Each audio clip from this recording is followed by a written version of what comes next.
Thank you for sticking around. You guys are A students. Well, we had a mosquito project. So yes, your donation dollars go to our projects, and we do science. And sometimes we do science on mosquitoes, because everyone wants to know, especially my wife, if God made the world, then why do we have mosquitoes? That type of thing. And so we're looking at this question and trying to actually answer it responsibly.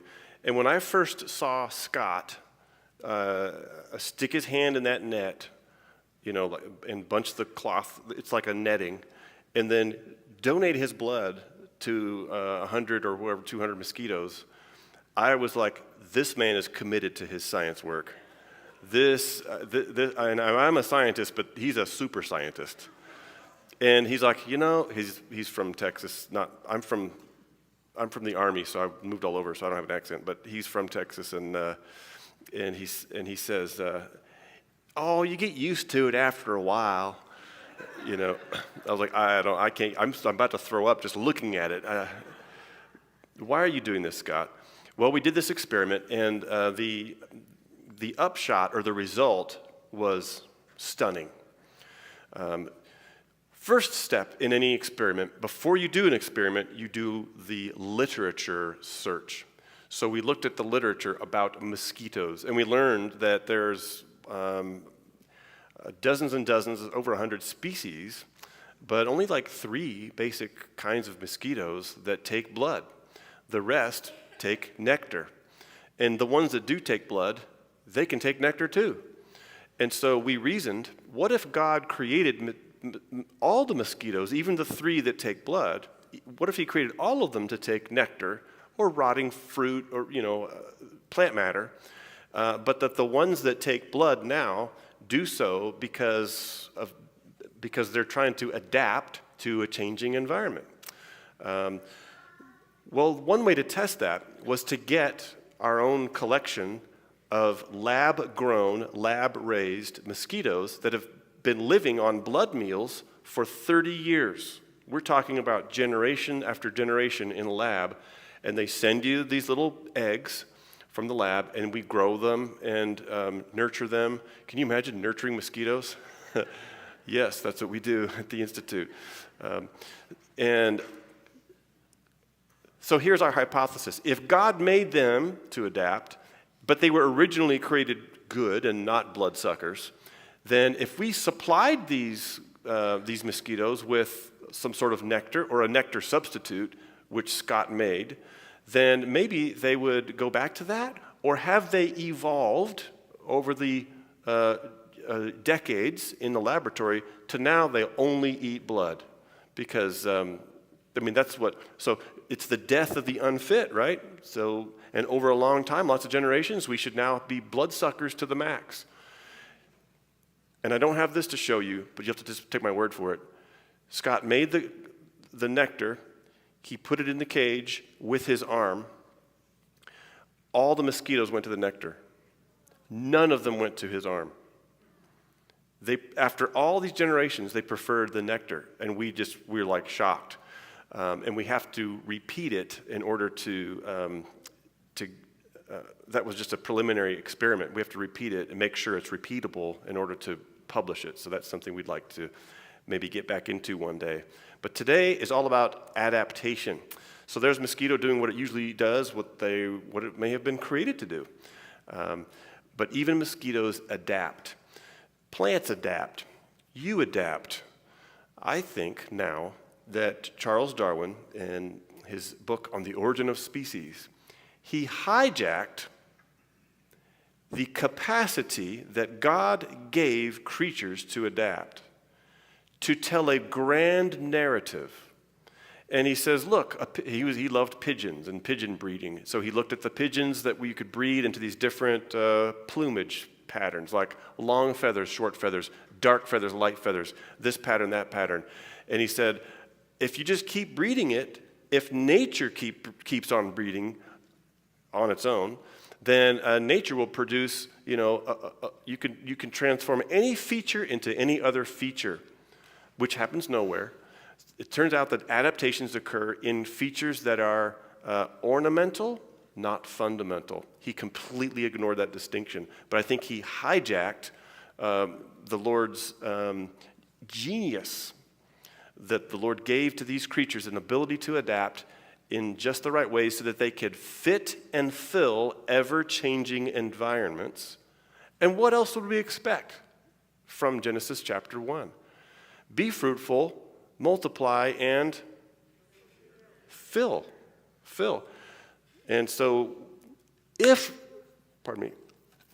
indeed the Lord gets credit, not just for the creature's basic construction, but also for the creature's ability to modify certain of its own features over generations. This is engineering of a whole new level that we can't even do as human engineers. If the Lord Jesus did that, then what attributes would we look for?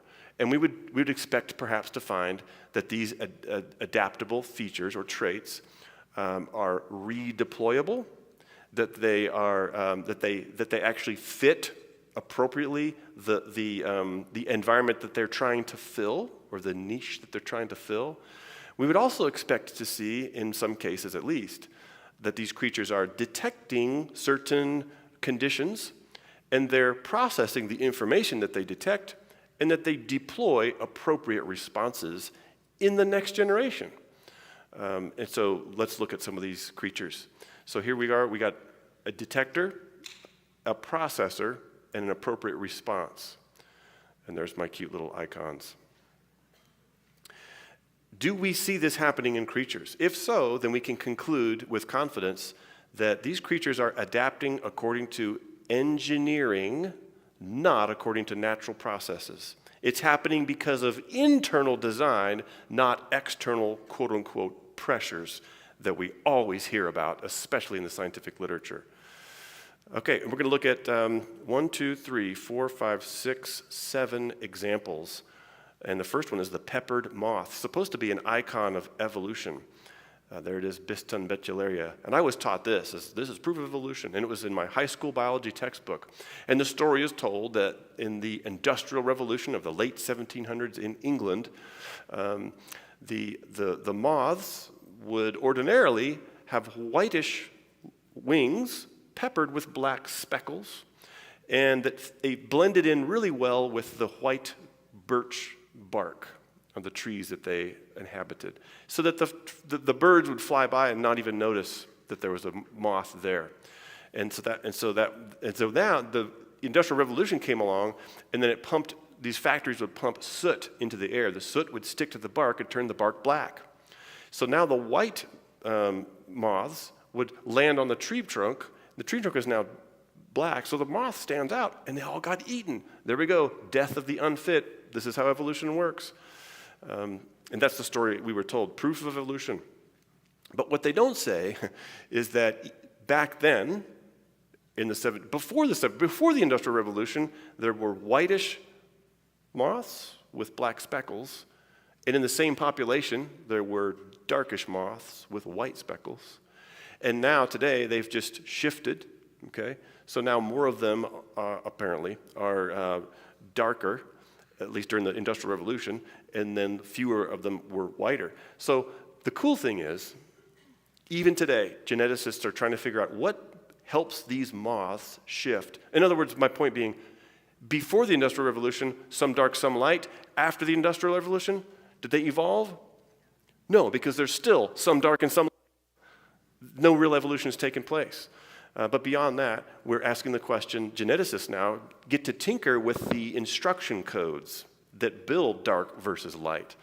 And so there's the moths. And here's one of their results, published in 2019. Our results imply the conservation of a developmental master switch?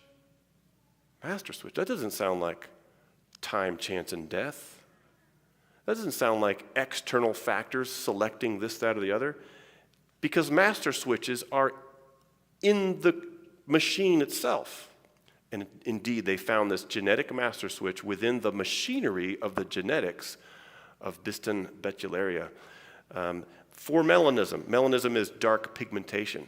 And in fact, they found that the same little piece of DNA was being cut and pasted, spliced into the same zone in the moths that turned darker.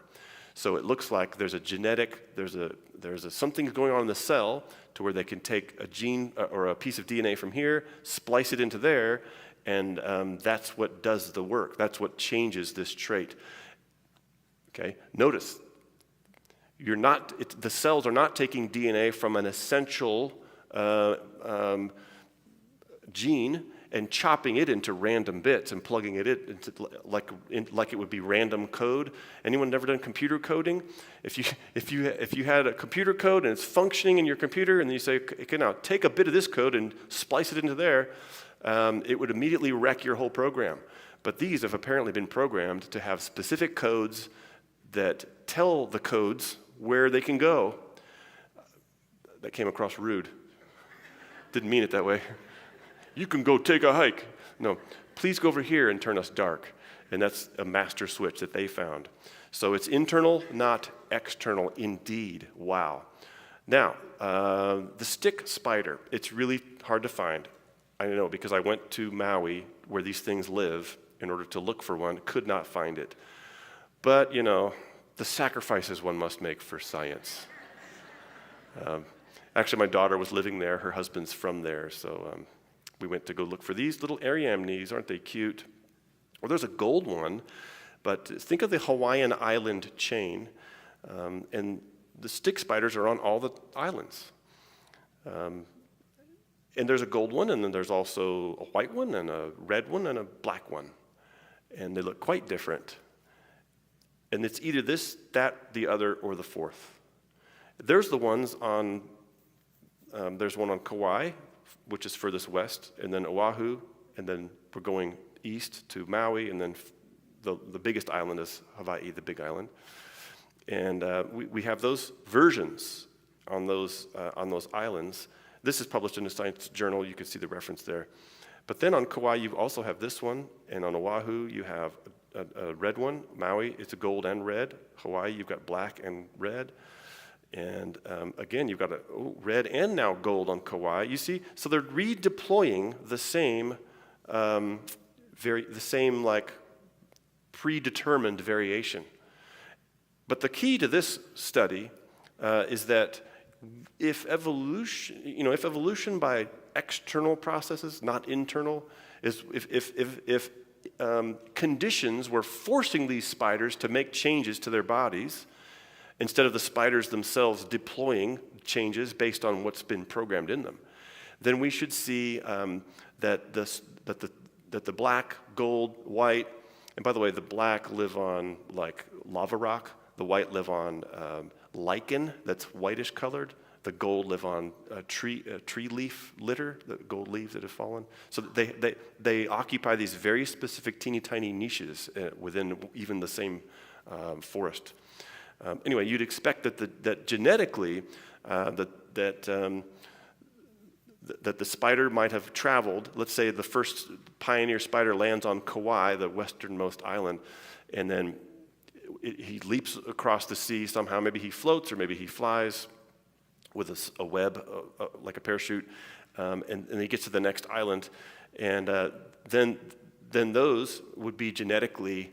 The black one would give rise to the other black ones. So the black ones should be more similar as you go across. And then the red ones gave rise to the other red ones. They should have hopped across, staying red, staying within that same body plan. But in fact, it's the exact opposite of what they found. They found that all the spiders on each island are more genetically identical, close to one another in that island, even though they look totally different than they were between islands. So they reconstructed the scenario which challenges their expectations based on Darwinism. And now they've said this must be what happened in order to explain the genetics. Any of the color, maybe it was a gold one that pioneered the next island, and from that gold one came all the other colors once again, redeploying. And then they occupy the niches on that island, and they hop to the next island. Maybe it was a black one that hopped to the next island, and from that black one, that pioneer, came all the other colors again and again and again as you hop through these islands. That's why the gold, black, and red on Maui are genetically more similar to one another than they are to the ones on the other islands. So indeed, we see evidence of internal, not external, and redeploying the same adaptive traits. How do you do that? It's not chance, it's repeating. It's repeatable because it's engineered, is what we think. Well, we're doing gobs of experiments at the Institute, and you can come see the fish tanks on display. We built a whole lab that people could see. We're growing fish, and they're the blind cave fish, the Mexican blind tetra, Astyanax mexicanus. You can see in this picture, is it showing up? Yeah. So on the top, we've got fish with eyes. These are tetra, and they swim and live today in surface streams in Mexico and even up into Texas. And then they've got the eyeless fish. Isn't he creepy? He's got no eyes. By the way, you can order these on Amazon for like $3 a fish, and they're super fun. Because you can watch them, you can put like plants and obstacles, and they just swim around all of it without eyes. How are they doing this? If you were to take these adult fish that have eyes, pluck out their eyes, they'd run into stuff. But the eyeless version of this fish, and when these were first discovered, they were given different species names until scientists had them in the same fish tank, goofing off, and they were goofing off, and they had babies together. And so they realized, it's the same genus, same species. And today we can do genetic analysis and sequence the genomes, and they're almost identical, but they look completely different. So the eyeless version, or the cave fish, because that's indeed where it inhabits, caves deep underground, it doesn't need eyes. And what it does is, as it develops, it deploys extra sensitive chemical sensors and pressure sensors. So fish have these organs called lateral lines, and they go from the mouth down the sides. And it's got these pressure sensors. And it's fun to watch them swim, and they avoid each other, and they avoid all the obstacles in the tank. They know where everything is. They have a mental map of where everything is based on pressure waves bouncing back and forth. Amazing what they do. Not only, there's all kinds of, there's a whole suite of changes. You can see one big change is the skin. What's different about the skin? Well, the sighted fish live near the surface, so they need to protect themselves against ultraviolet radiation because they're near the sun. UV it penetrates some distance into water even, and so they have pigment, and they have shininess called iridophores. They make like a reflective coating. It's in the skin, but the blind cave fish, it has very little pigment and very minimal iridophores. Well, what we did is we basically took blind cave fish and we exposed them to UV light as though they were living near the surface. And we were expecting that maybe over 6 generations, I don't know, some generations, that we'd eventually be able to grow another generation of fish that were exposed to enough light that didn't kill them, but that maybe you'd eventually end up with babies that had, more pigment. And in 30 days, those very adults had more pigment than regular surface fish. Stunning result that we have, and we published that just last summer. Other researchers, secularists, look at the cute little fish eyes wiggling around in those little fish eggs. They published their results in the journal Science about a decade ago now. Boy, do I feel old. 2013 feels like yesterday, but it wasn't. They found this, that the eggs in which these fish are developing have little sensors in them, and they detect the water electrical conductivity. In other words, surface water has a lot of ions in it, so that you can have conductivity facilitated with those ions. But cave water, very few ions. There's very few calories too. That's a whole other topic. Little oxygen too. They deal with the calorie lack, the oxygen lack, and they deal with this.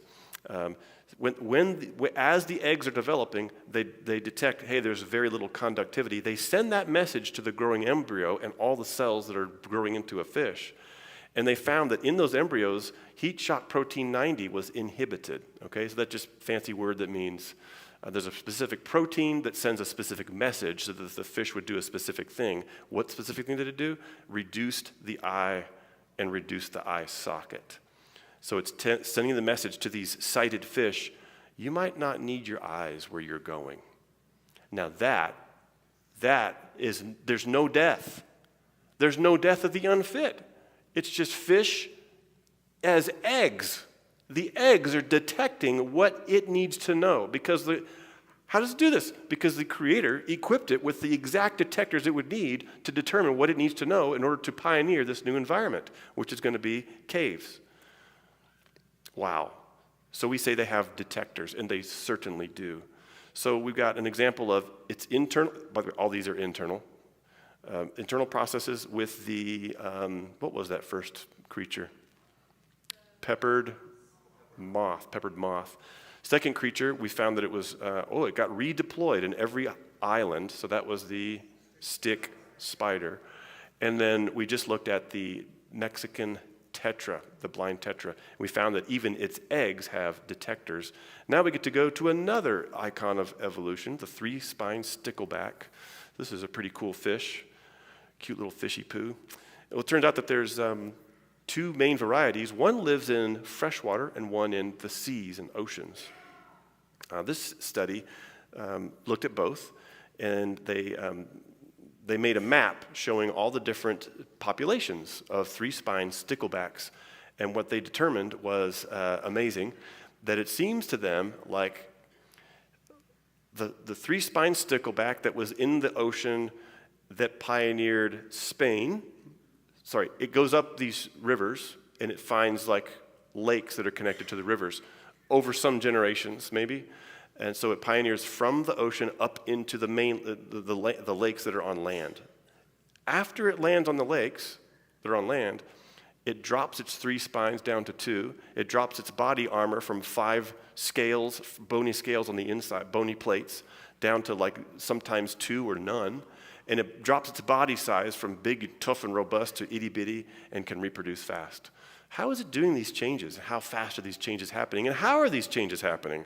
Good thing we have geneticists, because what they have determined is when they do this, whether it's Scotland or Washington State, they're doing the same, genetically, they're switching the same switches, kind of like the peppered moth. The same genetic switches are happening over and over every time they pioneer fresh water and they reduce their armor and spikes. And don't take my word for it, I'm a biased dummy who believes the Bible. They said it.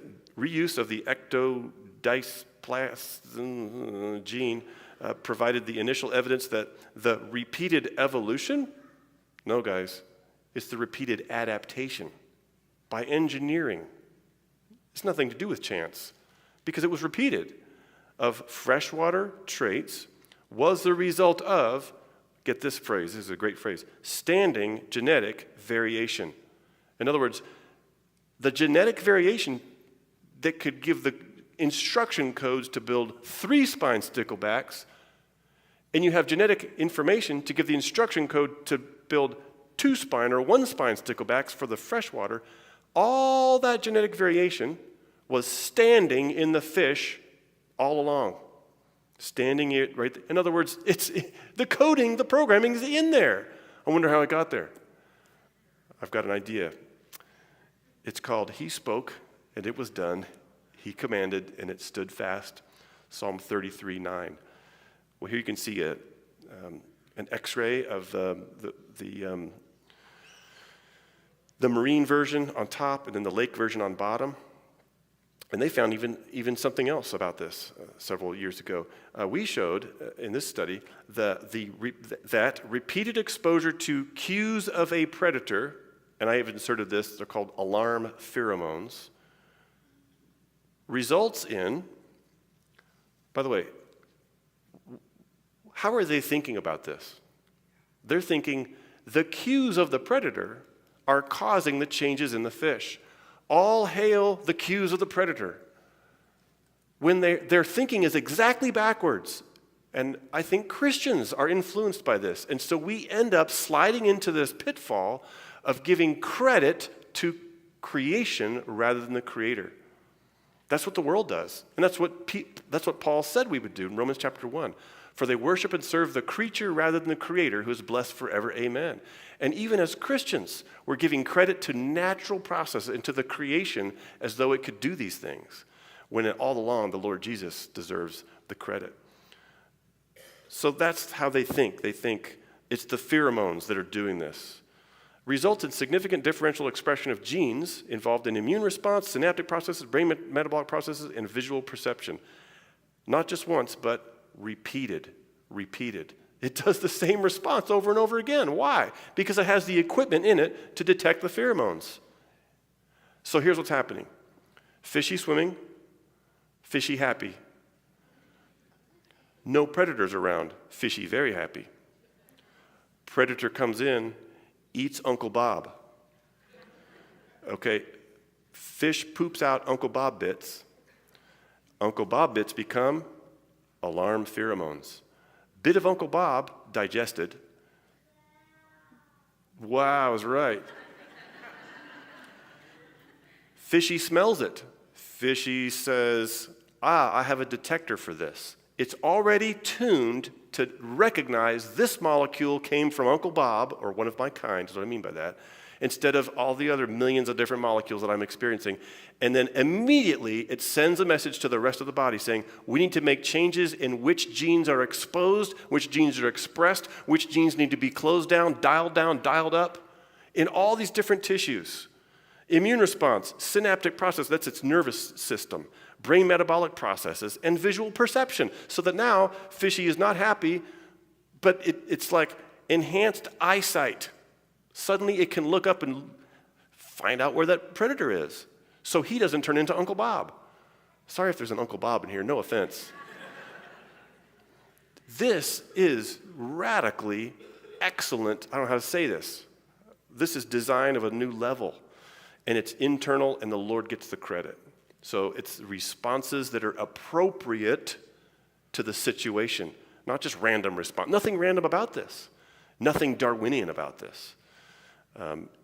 Creatures adapt because they've been engineered to adapt. It's amazing. Well, here's Darwin's finch. It's actually no longer a finch. It's a tanager, whatever. It's a bird. And the story that I was told is this is proof of evolution because the beak changes shape. Sometimes the beak gets longer when there's lots of rainwater and it can get fleshy fruit. And then those long beaks die off during lean seasons when the only food to eat is hard nuts and you have to have a short beak so you can crack the nut. That's a story. Then the geneticists got involved. What's going on with making a beak? And they were mathematicians. And they said, this is a formula that we got from a math textbook that describes the shape of a cone, except just half of a cone. You know, a cone like a party hat cone or an ice cream cone, pointy at the top. That's what a beak is. You got half a cone for the top beak and the other half of a cone for a bottom beak. And so by adjusting these variables in this formula, you can get the cone to be longer or shorter, wider at the base, these kinds of variables, just by tweaking these. And they asked the question, what's going on to make the adjustments, the fine-tuning in the finch beaks? And so they raised finches, and they looked at the tissues that create beak while it's in the egg. And they labeled these tissues with markers that are different colors. So where you see the red lines, so those little green dots, those are cells that are making beak inside of this embryo. And then then there's a little red outline where the cells are actively generating keratin, which is the protein that makes the beak. And then on the right, you see these graphs. You know, I am a scientist, so I have to show some graphs during this conference, because I want to be a real blessing to the average man and woman. But the prediction is the line. If they're using this formula in their cells, then we should see some results that line up along this predictive line. And they found the little dots, they look like little plus signs right along that line. just in line with the prediction. So indeed, these cells use this math formula. Now, who stuck the math formula in these cells? Did they have, how many birds had to die before they learned this math? I don't even know what this math formula means. But the creator of the universe invented math. And he has all the power and all the wisdom to implant a math formula into finch beaks so that they're not changing because of outside pressures or selection, this or that. They're changing because they're deploying different options every generation based on their internal programming. Wow. Wow, does the Lord, he gets the credit not just for making stuff, but for making stuff better than we could imagine it being made. And then sixth, the deer mouse. Peromysces maniculatus, and it's the most common mammal in North America. Isn't he so cute? They're all over the place. Well, we're tracking the genetics. My colleagues, they published a paper in 2016 in the journal Evolution showing this pretty amazing trend. Genetically, it looks like these deer mice started in the breadbasket of the country, and then they migrated toward the coasts. The ones that went west into the Pacific forests they gave it a new species name because we love giving new species names because that's how we get funding. And the prairie one is Gambii, and the western one is Rubidus.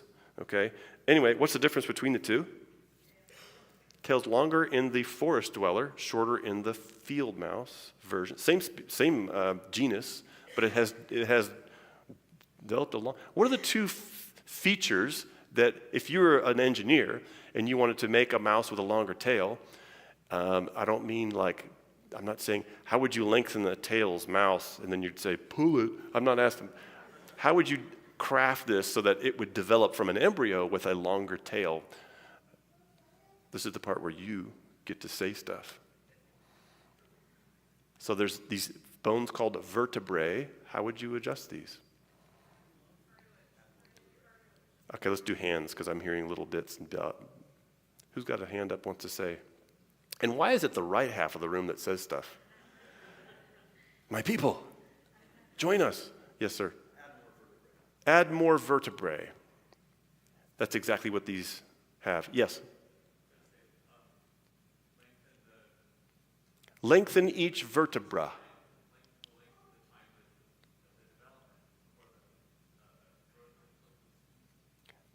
Oh, add more time so you can add more.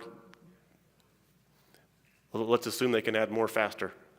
But yeah, maybe. So, but it's lengthen each vertebra and then add more vertebrae. That's exactly what has happened with these mice. Okay, so what, you say? Well, why did they do the exact same thing with a completely separate population that pioneered the eastern forests? And they give it a separate name. Same features. It looks like the number of vertebrae is on a dial switch, and the length of each vertebra is on a dial switch, genetically speaking. And that for some reason, when these mice pioneer the same environment, they detect it, and somehow it's got these mechanisms. This is a mystery, and it needs to be solved. We'd like to try to solve it, but we see these clues that indicate to us that it's detecting and it's deploying appropriate features that fit what it needs, and it's doing the same thing over and over, repeatable. Okay, and last, we have bovids, because in and out. We love our cows. Lots of adaptations, but in this example, the family Bovidae, cows and bison can interbreed. They make beefalo, and there's one. You're laughing, I'm not. They actually do. So you could see a lot of variation within this kind. So that lets us know that something's going on. These creatures have adapted, okay? How is it doing this? So you can take a cow and a bison, crossbreed, and you get a beefalo, but then you could take the beefalo and cross it back with cow or back with, and you could have two beefalo, they cross, and what comes out are babies that look like, some look like cows, some look like bison, and some look like beefalo. I mean, it's like, now you recombine the genetic potential that has been long separated in these separate populations, bison and cow. And there's lots of breeds of cow, so you have to think which breed of cow. So as time has progressed, these creatures have diversified, and that happens by something called alleles, which you might have learned in basic biology. So an allele is like a version of a trait, and so every generation you have a suite or a collection of alleles. They get reshuffled and redistributed into the babies. And so we have different alleles for certain traits. Usually it's the, what's the phrase I use? It's not the essential, but the ornamental, not fundamental. Ornamental or adaptive traits, they get alleles. Fundamental traits like, we need your eyes here and not over here. We need your legs down here and not coming out of this. We don't need your legs up. That's not going to help you. So fundamental traits, we need your heart having 4 chambers, and those don't change. Those fundamental traits don't change. For the bovids, we need hoofs on the bottom of your feet and not hoofs, on your behind or something like that. We need basic fundamental traits, but length of horns, that can change. Longer, shorter, height of shoulder height, hump on the back or no hump on the back, we can change. We can adjust that. That's ornamental or adaptive, not fundamental. And so that's what we see, this reshuffling of alleles. And so it's not necessarily that all creatures are detecting their environments, processing that, and then redeploying all their traits in exact response to that. They're doing that with some traits, but with other trait adjustments, they're just reshuffling alleles every generation. And that's how we get tall people, short people, dark hair, blonde hair, and we all came from Adam and Eve, and then we all came from, as the Bible says, the 8 that were on the ark. And from those 8, all the people of the world have been born. We came from those 8. Well, how do you get all the different trait variations? Well, genetically, they had all the alleles in Shem, Ham, and Japheth, plus who? Mrs. Shem, Mrs. Ham, and Mrs. Japheth. And that's who we came from. So all the alleles were packaged in those 6 people, and then from these, we have this group moves from the Middle East to Africa. That group moves from the Middle East to Asia. Okay, this group moves over here. And as soon as you separate these families from one another, they no longer interbreed as easily. And so whatever traits they had when they moved into that region, they keep those traits. And they've maybe lost some of the alleles that have gone elsewhere. And that's how we can get all the different skin tones, dark skin, light skin. And so we get all these variations from just being able to reshuffle alleles. And who gets the credit for that? Not nature, not natural processes, not external factors. Come on. These are genetic, these are written code, and they do what they're supposed to do, and they give glory to the Creator. So there's some degree of interbreedability between water buffalo, which is in Africa, the bantang, Asia, the bison, the yak, and the Cape buffalo. Maybe these are part of the same created kind. They're just variations. But there's work to be done on that. They all have a rumen, which is a very specific type of stomach, so maybe that indicates that they're part of that created kind. Well, we see that, guys, we have found the prediction has come true that this looks like engineered biology, and it's time to completely turn around this whole edifice of Darwinism and say, Darwin, you stole what Jesus has done to tell a story that we came from apes, and everyone's been buying it, and everyone who's cool believes it, but I'm willing to say, you know what? Even though it's not cool, I'm going to go with what the data show, and I'm going to go with what the data happen to support, and that is biblical creation. That's your option. That's your option today, to elevate him and to give him more credit than ever before, because he made creatures to detect, to process what they find, and to deploy appropriate responses. What a creator we have, guys.